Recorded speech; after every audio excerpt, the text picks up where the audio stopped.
Very good morning, everybody. First of all, it's an absolute pleasure and honor to be here. I've heard yesterday was a massive success, so hopefully today continues in the same vein. Yeah. Ishan, very good morning to you as well. Morning, DK. I was just joking that at 10 a.m. start, it's probably not going to see too many people in the audience, but we already see the room filling up over here, and I'm sure it's not because of me. Well, I can say for a start, there's more people here than the India-West Indies test match. First of all, you're part of a journey that is a very interesting place, I feel.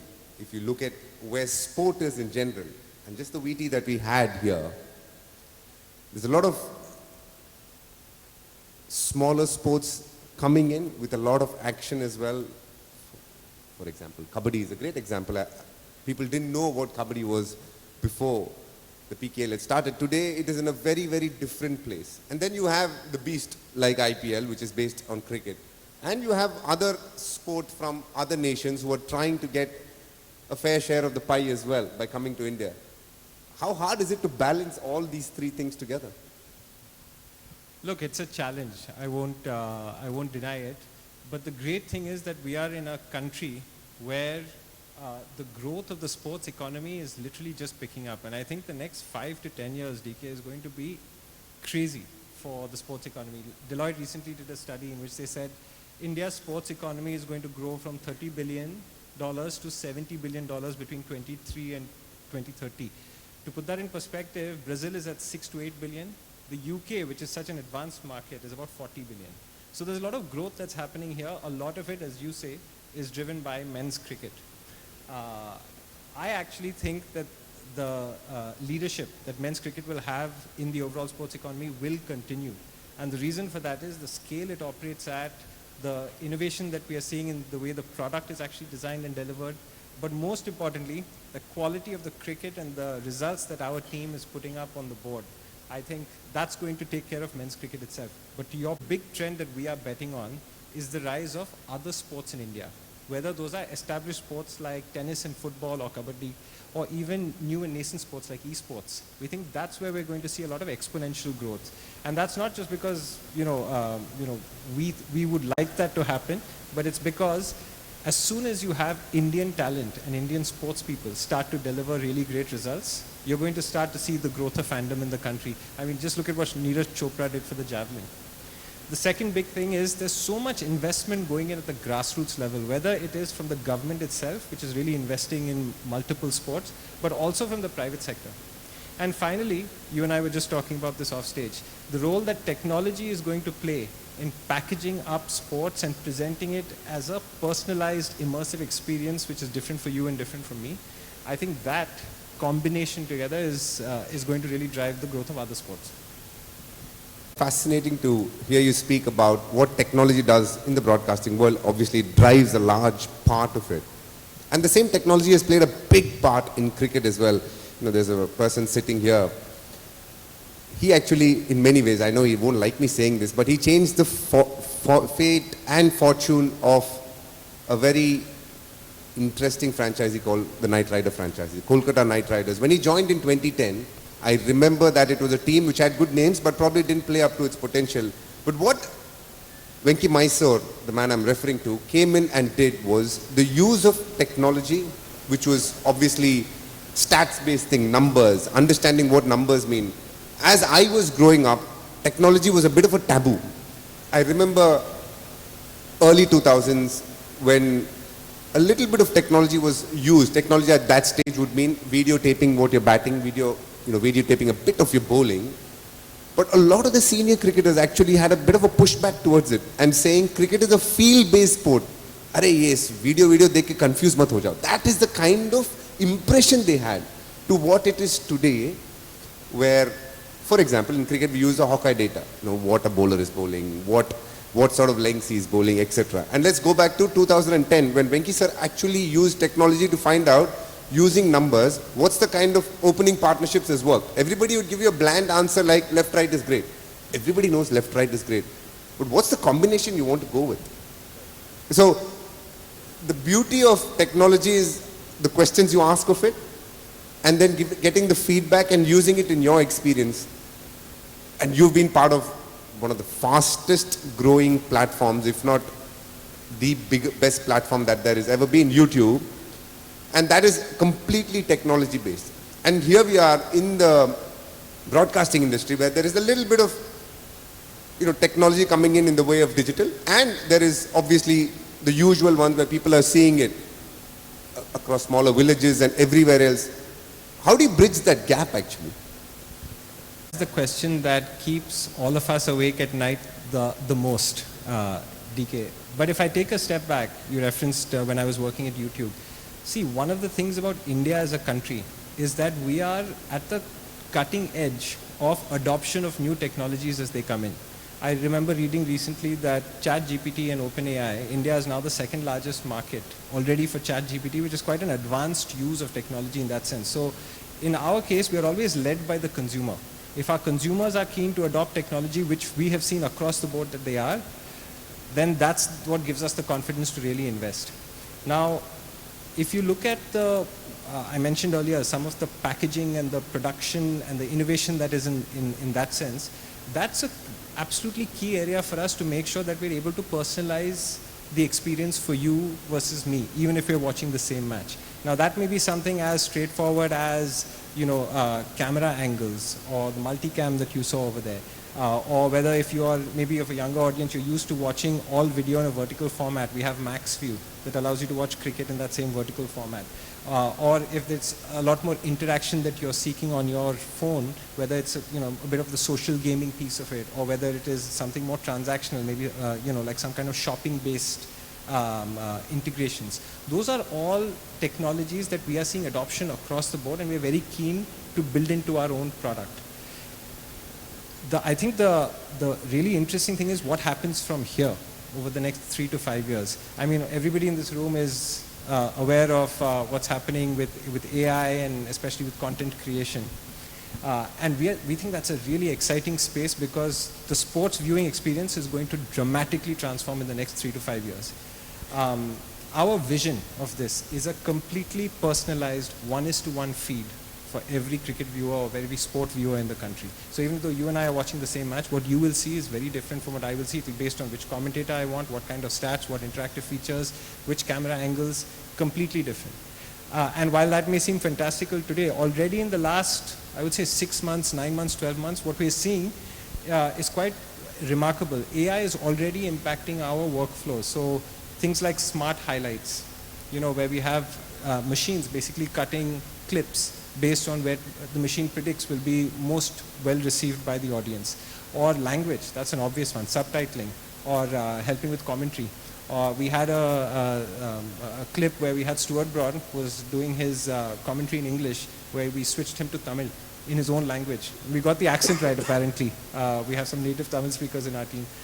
Or even these, interactive features like, live polls or predictability scores. And how do you, intertwine that into the entire product experience? And how do you do it so quickly that you're able to A/B test and see is the area that I think is going to really dramatically supercharge what's going to happen in the next 3 to 5 years?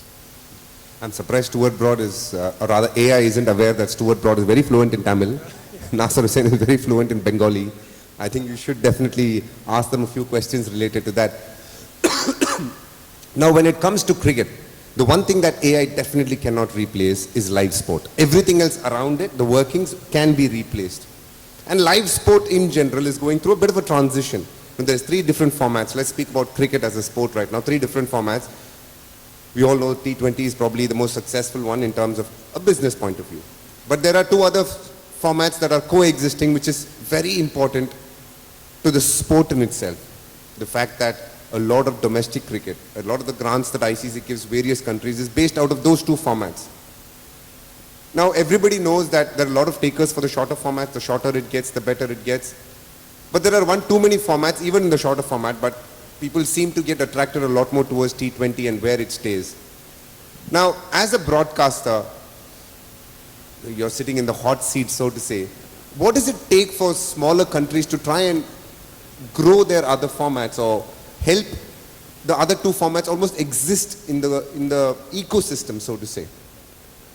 Or is that a question, in fact, not even should be pointed at you, more towards the ICC probably? Yeah. Look, I think this is a question that is relevant to all the stakeholders in the cricket ecosystem, the ICC, the BCCI, actually ICC in this specific case.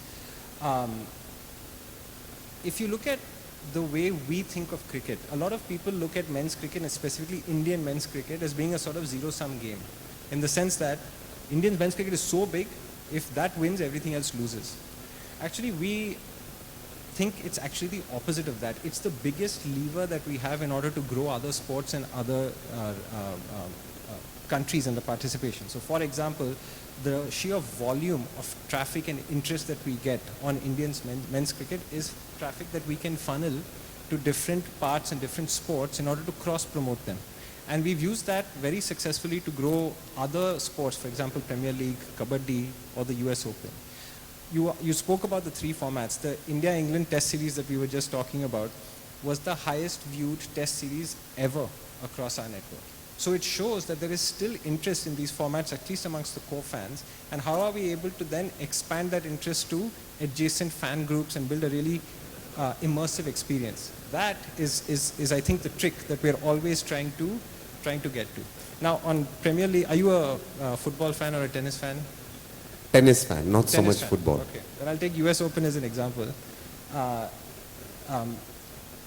On the AV, you would have seen that I think it was 28 million viewers that we saw on the US Open. That was a 96% jump year on year over last year. Now, why is that? One of the reasons is one of the feeds that we did basically followed Indian athletes at the US Open. And even though the results maybe were not that great, but there was a lot of interest over there. This is a technique that we used even during the Olympics in Paris in 24. We had a special feed called India in Focus. And 65% of the overall watch time, live watch time that we saw in the Olympics came on that feed. And if we're able to take men's cricket, the funnel, and put it into that feed, that's the way that I think the cross-promotion will happen. And so from a broadcaster standpoint, that's the role that we can play in order to build up other sports. Fantastic to hear. We all know how passionate a country India is. And to see the kind of interest they have towards Indian sports persons across sport is always fascinating to hear. But more importantly, when it translates into numbers, you can see that could be a very ongoing, consistent part of your process as well. The one of the fastest growing, I can't say a format, area in sport is women's cricket. And as we sit here today, there is a World Cup that is happening. Yes, it is the 50-over World Cup. But it seems to be a format that, when I say format, not the 50 overs, but the women's cricket seems to be a platform where young girls have actually, slowly but steadily, using WPL as the platform, taken it to the next level. You can see India now on par with Australia's, England's, of the women's cricketing world. Now, obviously, WPL has played a big part in it. And you all have definitely played the biggest part in it. Do you see that constantly growing as well? It is one of the biggest priorities for us to make sure that we get women's cricket and drive growth over there. And obviously, from a consumption standpoint, there is a lot of headroom. So from a business standpoint, it makes sense for us to do that. But I think more importantly, it's really important for women's cricket to grow, for our sporting culture overall as a nation to become more representative and inclusive. I have a 6-year-old daughter who's in school now, and she started playing cricket in school as a result of what's going on at the Women's World Cup. I just heard about this the other day, and it was so pleasing to hear. Because when that happens, then the whole flywheel kicks in. And what I mean by that is, you spoke about the WPL, but then there is investment from the government, from the private sector, broadcasters lean in, you have local leagues and franchises coming up, and when that starts happening, our results improve, the quality improves, and then we're not just at par, hopefully, with Australia and England. Hopefully we'll beat them in the next few weeks and take the cup. So, did you see the game on Sunday, the India-Pakistan game? Yes, very much. Did you have a favorite moment from? I must admit that I was genuinely looking forward to India having a convincing game, which they did, but there's a bit of a stutter through the middle, so I was a bit worried there, but they did, as expected, exceedingly well at the back end of the game. And India, as a team, is doing phenomenally well, and what for me is so keen, and if you had to ask me the moment, I would say Harmanpreet's run out that she got. I think there was a lot of fire in it, and I quite like the way she leads the team as well, with a lot of emotions behind it, and that's what you want to see. But yes, please. Yeah, and that's exactly the point. Say like women's cricket, the quality, the standard that it has reached right now is on par with the men's game in many different ways. I think it is incumbent on us as the broadcaster in order to be able to provide visibility for the game and tell the right stories. Now, provide visibility, that is all about making sure it has primetime programming, the right slots on television, the right kind of cross-promotion that is happening across men's cricket. Now, we have India-Australia coming up very soon. So how do we make sure we take that funnel and make cross-promote women's cricket in an appropriate way? That is, I think, what we can do on the visibility side. And on the storytelling part of it, there are so many stories over here, DK, which I'm sure you know better than anybody else. You know, taking us behind the scenes. We did a segment called Hum Honge Kamyab, where we, had access to the team's training session in Vizag. And of course, you saw them at the nets, you saw them do their fitness drills, but you also captured a lot of banter between the team that made it a lot more relatable to different audiences. And when it comes to player stories themselves, we've heard so many stories in Indian cricket of people who have come from, have overcome so many challenges in order to get to the Indian team. For women, it's just the next level. So the stories that we're able to tell, I think are really interesting. For example, I think it is Shefali Verma, who was not able to play cricket in Rohtak. And her dad said, why don't you cut your hair and play with boys? And they just assumed that she was another boy playing at the nets. And so those kinds of stories, if we're able to bring out and tell in an appropriate, engaging way, that's what I think will lead to the growth of women's cricket also. IPL came about in 2008. This is probably my last question on cricket, then I'll drill Ishan a little bit on generic sport as well. When IPL came about in 2008, there was a conscious effort to mix sport and entertainment. Does it still stand good today? Or has it shifted slightly more towards the analytical side of things vis-a-vis the entertainment side of things? Where do you sit with it, and where do you think cricket as a sport stands, especially in the IPL format? Yeah. The great thing about cricket, and especially with the IPL, is because of the scale it operates on, there are many different fans, DK. There is the core sports fan who wants to go as deep as possible and figure out, like, this particular batsman is coming, where did they make their debut in under 16, how much did they score in school cricket, etc. That's one segment.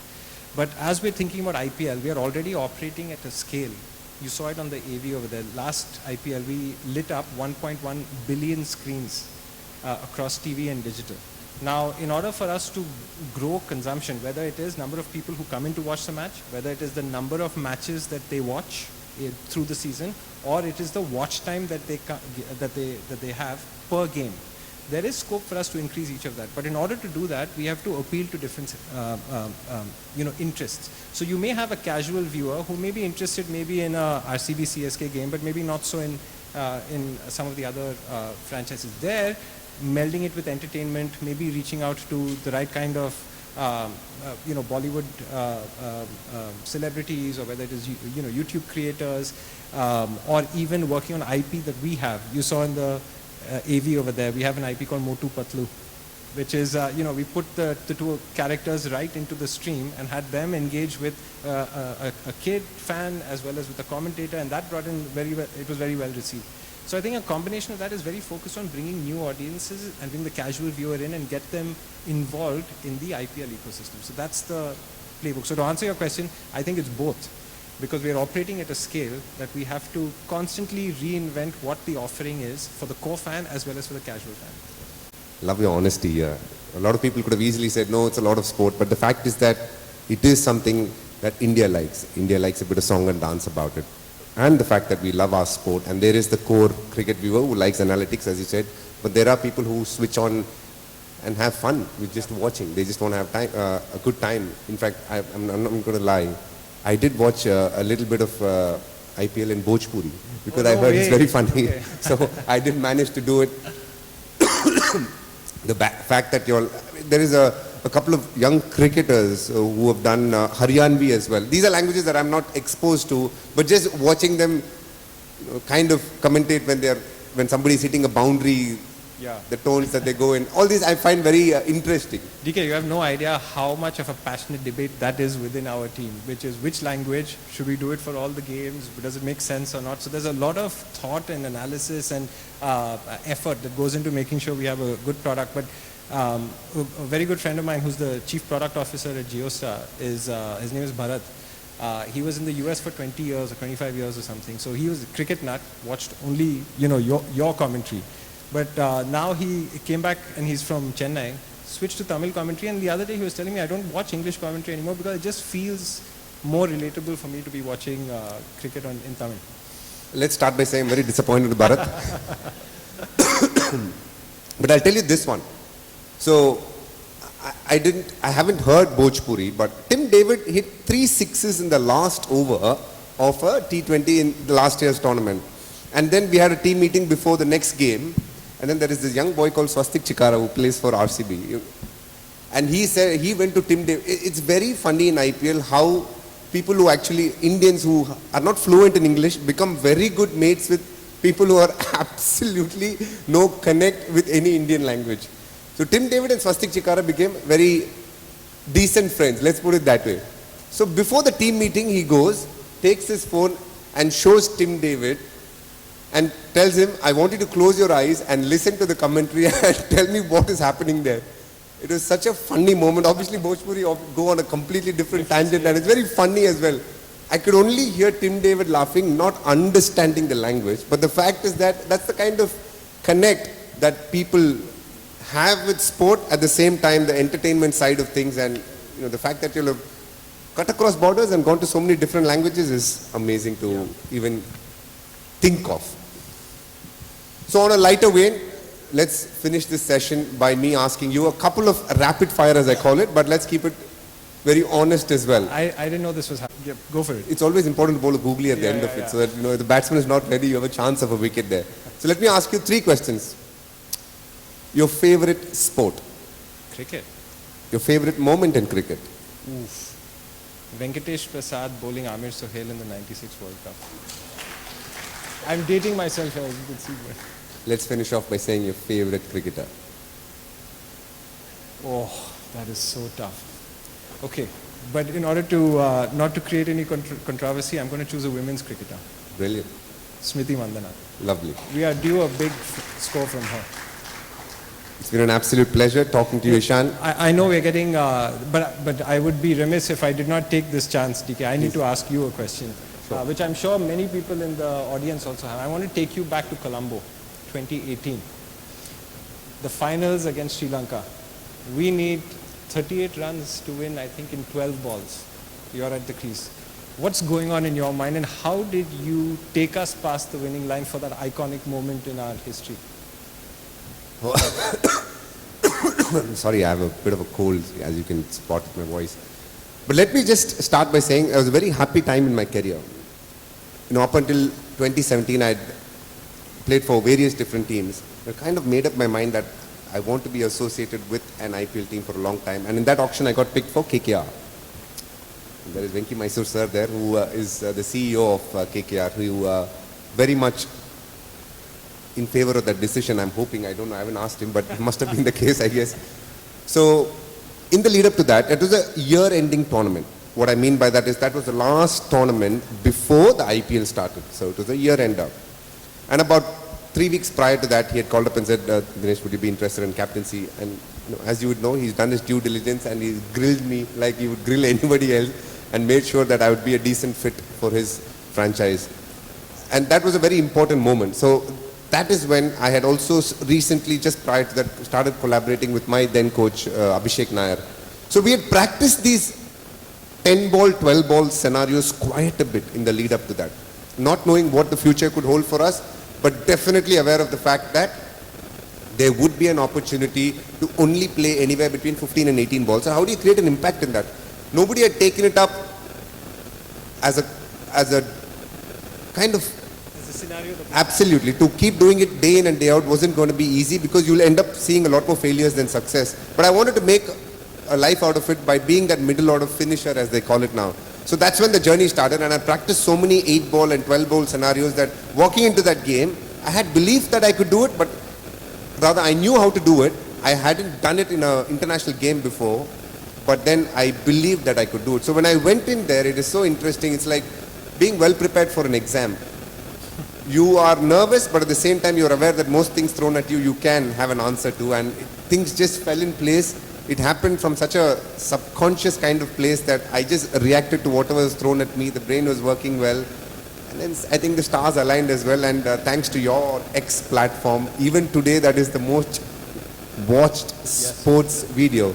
And that is something that I'm really proud of. But that for me was the highlight of my career. Every cricketer would be known for one or two things through their career. For me, definitely the Nidahas Trophy was something that I'll always be remembered by.